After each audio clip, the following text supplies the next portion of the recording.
a look at the US dollar. So after last week, super heavy inflation data out of the US, the US dollar rallied, right? And it broke with that massive level that we have been looking for a while now. Those pandemic lows, right? Those March 2020 lows. The reason that the USD rallied on high inflation is because of fundamentally speaking, what central banks have to do to face inflation. And the tool that central banks use to face inflation is to hike rates, which is bullish for the given currency, right? So that's why we saw that big rally on the USD. From the bottom to the high, we're talking about a 1.45% move. So, what to expect next week? What I'm going to do next week? What I am looking for next week? Right on the daily, we are above those September 14th or September 2020 highs and those March 2020 lows, right? The next key level on the DXY is the 95.70 level or this previous base. So very key level there.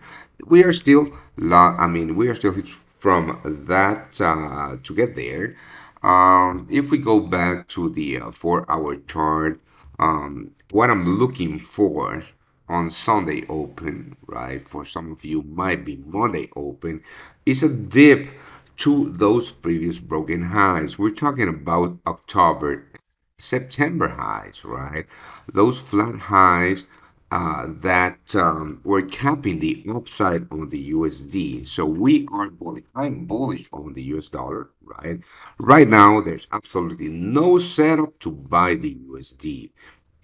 We are still looking at a pullback towards those previous broken highs. So the or my power buy zone, let's call it like that, power buy zone should be around the 94.50 to 94.70 level. So a dip to this previous broken highs would give me a trigger to look for longs on the USD.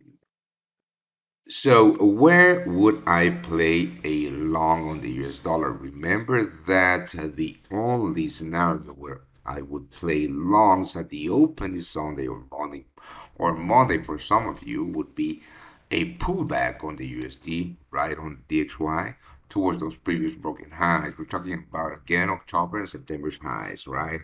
So let's have a look at the markets that I could play a long on the US dollar. Now, the Euro USD,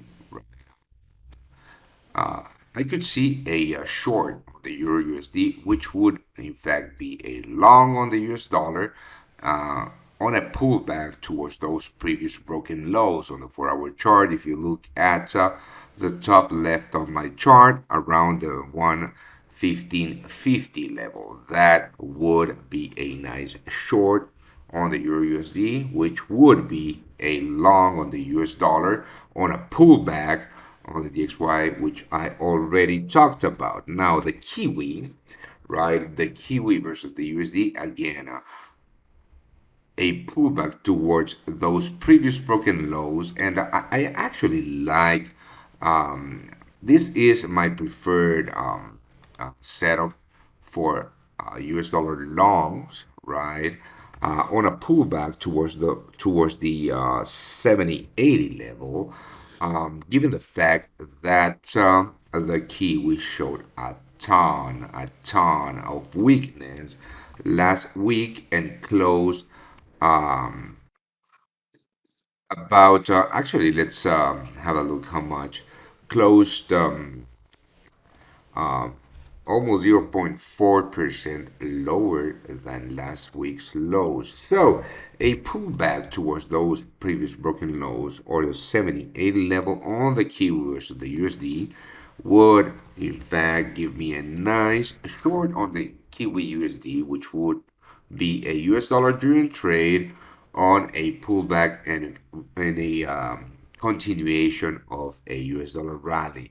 So that's what I'm looking at for next week. Trade